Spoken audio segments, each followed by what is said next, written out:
Rekan Dakta, kita masuk dalam program Sorotan Dunia Islam dan Alhamdulillahirrahmanirrahim. Di ujung telepon sudah ada Ustadz Julian Hasan. Kita sapa beliau terlebih dahulu. Assalamualaikum warahmatullahi wabarakatuh, Ustadz Julian Hasan. Assalamualaikum warahmatullahi wabarakatuh, Bang Bayu. Sehat Ustadz? Alhamdulillah. Bang Bayu sehat, insyaallah. Alhamdulillah ya. Setelah kemarin rame ya terkait dengan penjual es ya. Bagaimana Ustadz menilai hal ini bahwa memang seorang pendakwah ini harus juga bercanda dalam dakwahnya menggunakan hal-hal yang baik atau etika perkataan yang baik, Ustadz? Iya, tentunya sebenarnya siapapun profesinya, statusnya itu harus menggunakan bahasa dan kalimat yang baik, yang tidak menyakiti siapapun begitu. Apalagi ini dilontarkan oleh orang yang punya status sebagai pendakwah gitu, yang sudah harus lebih faham terkait dengan bagaimana bertutur kata yang baik, yang sopan, yang beradab. Tapi di sisi lain juga orang menyatakan bahwa pelaku ini, Miftah ini adalah seorang pelawak juga, seorang seniman gitu. Jadi diberikan semacam dispensasi bahwa hal itu adalah sesuatu yang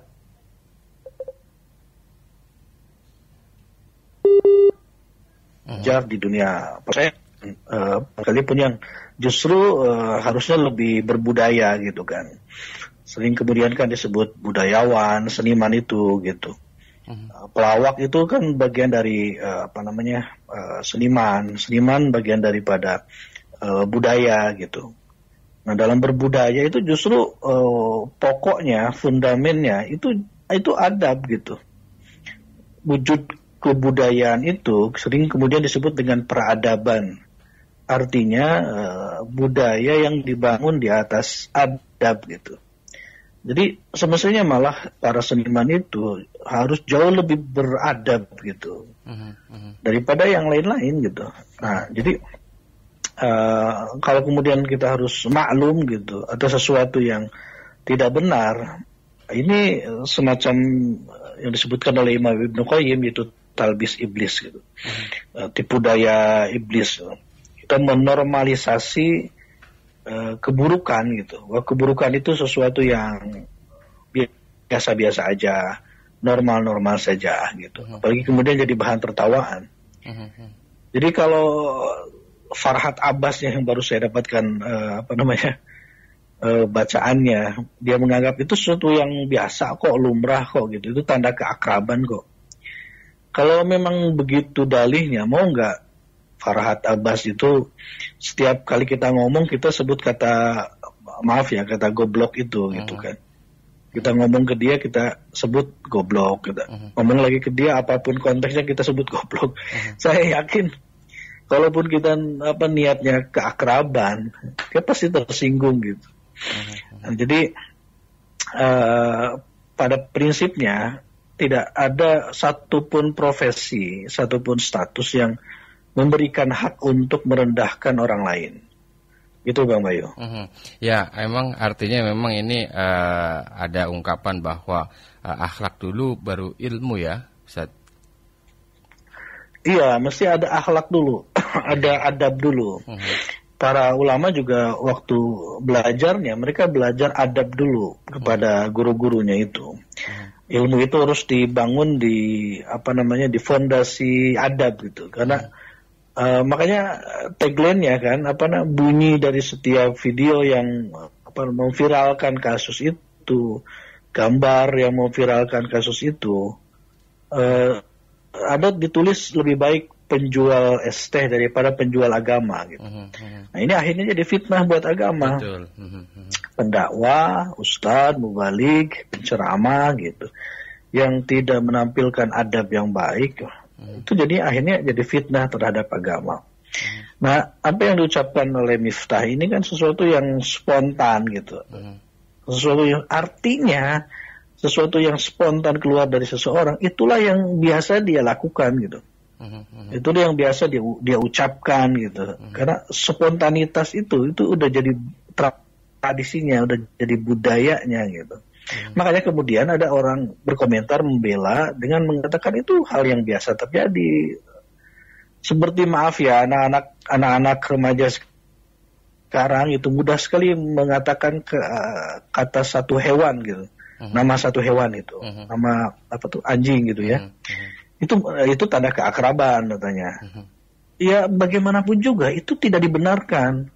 Nah, kalau kita sudah akrab, bolehkah kita menyebut orang lain dengan sebutan yang tidak benar? Kan tetap tidak boleh sebenarnya. Meskipun orangnya merasa tidak sakit hati, itu tanda pertemanan gitu. Kan nggak bisa juga seperti itu. Nah, saya pikir Seskap kemudian Pak Presiden secara tidak langsung telah memberikan teguran, meskipun ada banyak kalangan yang minta agar Miftah ini dipecat dari utusan khusus Presiden gitu. Nah, tapi baguslah dia udah minta maaf datang langsung, meskipun ya dengan gaya-gaya sebagai orang yang menunjukkan lebih gitu daripada Pak Sun Haji itu gitu. Lalu diangkat sebagai dipakaikan seragam Banser ya. Lalu diangkat sebagai anggota istimewa gitu dari Banser Yogyakarta. Yaitu gimmick-gimmicknya banyak lah, karena juga banyak yang punya kepentingan, akhirnya banyak mengambil kepentingan dari kasus ini. Cuman yang saya khawatirkan, jangan sampai kemudian muncul mentalitas orang-orang yang ingin dibully gitu oleh orang lain gitu, oleh pejabat, oleh artis gitu. Lalu kemudian dia viral, banyak bantuan yang datang kepadanya gitu. Nah ini akhirnya mental ini menjadi mental rusak gitu. Dan kemudian jangan juga berpikir, nah ini justru gara-gara Miftah inilah gitu. Jadi Miftah ini berjasa sama Ban Suhaji gitu. Kalau Miftah ini nggak ngebully Pak Sun Haji nggak bakal dapat banyak bantuan. Ini keliru juga gitu. Ya jadi kita harus juga tertib dan bersih gitu untuk membaca kasus ini. Pada prinsipnya siapapun itu, apalagi tokoh agama, tokoh masyarakat, pejabat publik, itu dia harus lebih berhati-hati dalam mengeluarkan pernyataan, karena dia terikat gitu. Ada melekat statusnya sebagai, bukan hanya sebagai pribadi, tapi sebagai juga pemimpin di masyarakat begitu, Bang. Ya, artinya memang ada jadi menjadi candaan-candaan juga Ustaz ketika Sun Haji ini mendapatkan uang, umroh dan sebagainya, bahkan beasiswa bagi keluarganya. Nah, sebenarnya ini ada yang juga mengatakan bahwa itulah kewalian dari Gus Miftah sendiri begitu Ustaz. Ini gimana menurut Ustaz kalau begini? Apa tadi Bang? Ya, jadi ketika dihina ataupun diolok-olok sama Gus Miftah, jadi ada keberkahan muncul di Sun Haji sendiri saat ini, seperti mendapatkan rezeki yang berlebih, umroh dan sebagainya. Ini menandakan bahwa ada unsur kewalian di Gus Miftah sendiri begitu. Ada isu yang berkembang seperti itu juga Ustaz. Ya itu sama sekali tidak benar gitu. Nggak mungkin ada wali goblok-goblokin orang. Nah, ya nggak mungkin sama sekali gitu. Nggak mungkin ada wali membuli orang, menghina orang, menista orang lain gitu. Allah Subhanahu Wa Taala saja memuliakan makhluknya gitu. Memberikan kehormatan bagi makhluknya dengan akal pikiran gitu. Akal pikiran yang sehat. Yang cerdas gitu. Kalau akal pikirannya sehat, nggak mungkin goblok-goblokin orang gitu. Nggak ada wali-wali kayak gitu. Jelas itu tidak benar. Keberkahan juga dari Allah Subhanahu Wa Taala gitu. Ya saya pikir ini kan jadi viral sampai ke mancanegara. Betul. Sampai Perdana Menteri Malaysia juga ikut komentar gitu. Tapi beliau tidak maksud Pak Anwar pelajaran gitu, bahwa kita nggak boleh angkuh, nggak boleh takabur, nggak boleh sombong gitu, sampai kemudian kita merendahkan rakyat. Kemarin juga terpreset yang kemudian jadi pro kontra kembali, siapa itu yang dari jurubicara mana ke presiden, ya yang menyebut soal rakyat jelata gitu kan. Ya inilah kita memang harus mengangkat atau memposisikan orang dengan kompetensinya yang bagus ya, integritasnya, memilih kata-kata kalimat. Dan soal itu kan Gus Dur dulu pernah juga berkata bahwa orang yang hina itu, orang yang terburuk itu adalah orang yang menghina, merendahkan orang-orang yang dhaif gitu, orang-orang yang lemah dan orang-orang yang tidak berkuasa gitu. Nah, sebagai yang dianggap wali gitu oleh sebagian kaum muslimin, Gus Dur ini, dan kemudian diikuti oleh kalangan-kalangan kaum muslimin. Nah, mestinya diingat nih pesan beliau ini, petuah beliau ini. Orang yang paling buruk itu orang yang menghina orang lemah, orang miskin, orang yang tidak berkuasa, itu kata Gus Dur. Jadi kalau Miftah ini merasa sebagai seorang Gus Durian gitu, mestinya dia malu gitu mengucapkan kata-kata tidak sopan kepada manusia yang lain gitu, Bang. Ya, artinya emang kita harus menyikapi hal ini juga dengan baik dan bijak ya. Jangan ada yang berkembang seperti tadi ya, bahwa ada candaan bahwa itulah bentuk kewalian dari seseorang ketika dia melakukan sesuatu, imbasnya akan bermanfaat lebih bagi orang yang diolok-olok tadi, Pak Ustadz Wildan. Iya, jelas itu tidak benar. Soal keberkahan atau rezeki kepada Pak Sun Haji itu kehendak Allah saja, tidak ada yang lain gitu kan. Karena wali itu adalah orang-orang yang beriman, bertakwa, beramal soleh dengan benar gitu, sesuai dengan panduan pedoman Allah dan Rasulnya. Itu wali. Wali itu bukan status orang yang lebih dari orang lain secara secara martabat, marhalah dan lain sebagainya. Wali itu siapapun itu kaum muslimin, kaum mukminin yang dia beriman dengan benar, bertakwa dengan benar, beramal soleh dengan benar, baik kepada sesama manusia, tidak merendahkan manusia yang lain, itu wali gitu, siapapun itu. Jadi nggak khusus kepada komunitas tertentu dari kalangan para ustadz, para kiai, tidak seperti itu pemaknaan wali itu gitu, Bang Bayu. Ya, dengan adanya kejadian ini, kira-kira hikmah apa yang bisa rekan Dakta ambil, Ustadz Wildan? Karena memang kejadian-kejadian ini juga sepertinya banyak yang melakukan begitu, Ustadz. Iya, pertama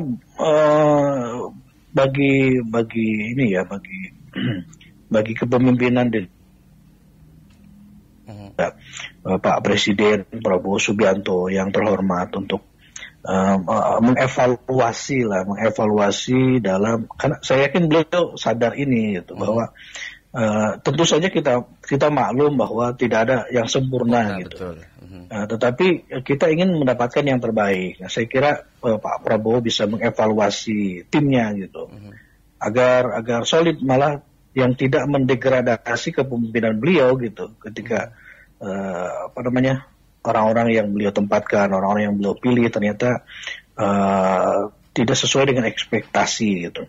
Yang kedua, tidak ada hak siapapun untuk merendahkan dan menghina orang lain, terutama mereka yang miskin, yang papa, yang lemah, yang tidak berkuasa gitu. Yang ketiga, bahwa dalam Islam bercanda itu dibolehkan, tetapi Rasulullah katakan, aku juga bercanda, tapi aku mengatakan yang benar.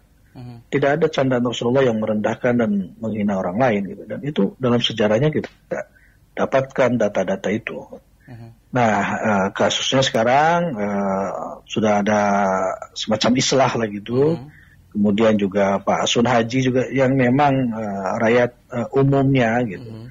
Beliau nggak bisa menolak atau nggak bisa menerima dan lain sebagainya. Wajar dia disayangi orang, kemudian beliau diminta untuk berangkat umroh, ya itu udah rezekinya beliau saja. Mudah-mudahan kemudian beliau tetap tawadhu, tetap melaksanakan ibadah dengan baik, tetap baik dengan berbagi rezeki dengan tetangga, karena kan situasi di sekitar beliau juga barangkali sebagiannya memerlukan bantuan. Nah, beliau bisa berbagi rezeki karena dalam rezekinya juga bisa jadi ada hak orang lain. Nah, beliau tetap santun, beliau semakin kuat beribadah kepada Allah Subhanahu wa taala. Gitu Bang Bayu. Ya, memang artinya ada hal-hal yang memang sudah diatur sama Allah Subhanahu wa taala terkait kejadian-kejadian ini Ustaz ya. Iya, betul seperti yang disampaikan Miftah itu soal takdir. Kalau nggak laku ya takdir gitu. Ya artinya udah jadi takdirnya gitu kan. Udah memang diatur sama Allah Subhanahu wa taala. Bahwa beliau akan dihina, akan dibully, lalu kemudian menjadi viral, lalu kemudian banyak yang simpati kepada beliau, banyak bantuan kepada beliau. Ya, alhamdulillah itu jadi banyak pelajaran yang bisa kita. Cuman yang dua hal tadi catatan saya tekankan itu. Nggak boleh kemudian timbul mentalitas bangsa atau sebagian orang yang berharap untuk dibully oleh pejabat gitu, dihina oleh orang terkenal gitu, sehingga kemudian banyak simpati, kemudian banyak bantuan gitu. Nah, itu mentalitas sangat buruk. Nggak boleh kita. Kalau Umar bin Khattab masih hidup, kita bisa dipentung kalau punya mentalitas kayak gitu. Penggal ya. Ya, yang kedua juga jangan berpikir bahwa justru ini jasanya dari pelaku ini sampai Pak Son Haji jadi dapat berkah begini bagus gitu, dapat rezeki begini banyak, enggak juga begitu gitu. Karena Allah Subhanahu wa taala bisa dengan cara apapun beliau ya. Allah akan memberikan rezeki kepada seseorang gitu. Nah, gitulah Bang Bayu ya. Jadi setiap kejadian pasti ada berkah dan ibroh yang bisa kita ambil begitu Ustaz ya. Ya, selama kita tetap berada di tracknya yang benar, di jalur Allah Subhanahu wa taala, dan saya lihat tetangga-tetangganya saya dengar di media itu menyatakan memang ini berkah buat Pak Sun Haji. Beliau itu pernah ditipu orang, katanya pernah di tangannya patah, pernah dibegal orang. Nah, ini mungkin gantinya luar biasa untuk tetangga-tetangganya, tidak ada iri, dengki, tetapi ikut bersyukur atas. Nah, ini kesempatan juga buat Pak Sun Hajinya untuk berbagi rezeki dengan tetangga-tetangganya gitu, agar kemudian situasinya nyaman, tentram gitu. Tidak terjadi seperti kasusnya Agus lah gitu Bang Bayu. Ya, beripatnya. Udah capek ya kita sama urusan nama Pak Agus ini ya, mohon maaf ya kepada yang namanya Pak Agus ini ya. Ada. Ya, jadi sampai kemudian merepotkan seluruh bangsa gitu persoalan kemarin itu. Ya, baik Ustaz. Terakhir mungkin ada yang ingin disampaikan ke rekan Dakta terkait kejadian-kejadian yang akhir-akhir ini viral di media sosial, bahkan di media-media mainstream begitu Ustaz. Ya, saya kira memang pertama tadi perlu kita jaga masing-masing untuk sabda Rasulullah SAW, kul khairan aw liyasmut, ucapkan yang baik, kalau tidak mampu diamlah. Yang kedua, dalam dunia sosial media itu ada semacam patokan bahwa saring dulu sebelum sharing gitu. Mungkin kasus ini, jadi selama ini banyak kasus yang bisa diselesaikan karena harus viral dulu gitu. Harus rame dulu, kalau nggak rame kasus itu bisa lewat begitu saja. Ini bagus ya netizen untuk berbuat seperti ini, bagian dari amar ma'ruf nahi munkar, bagian juga dari ibadah gitu, menggunakan sosial media dengan benar untuk membantu kalangan yang terzalimi. Saya kira itu terus perlu dilakukan, tapi prinsipnya dalam hal apapun di sosial media ini kita harus saring dulu sebelum sharing gitu, menyaring dulu informasi, berita dan semuanya. Kalau itu baik, benar, kita viralkan. Kalau tidak benar dan sebagainya kita tutup gitu, karena akan menimbulkan konflik dan kekacauan. Itu Bang. Baik, terima kasih Ustadz Wildan. Salam buat rekan-rekan di MUI. Mudah-mudahan ini juga menjadi pelajaran bagi kita semua ya, agar nantinya kita lebih bijak dalam berucap gitu ataupun bertutur pada orang lain, apalagi di depan umum begitu Ustadz ya. Ya, terima kasih Bang Bayu. Terima kasih Ustadz. Assalamualaikum warahmatullahi wabarakatuh. Waalaikumsalam warahmatullahi wabarakatuh. Sorotan Dunia Islam. Rekan Dakta Ustadz Wildan Hasan dari MUI ya, menyoroti terkait dengan kondisi terbaru beberapa ucapan-ucapan para pejabat negara yang ini tidak menjadi contoh baik ya, dan hikmah yang dapat kita ambil dari kejadian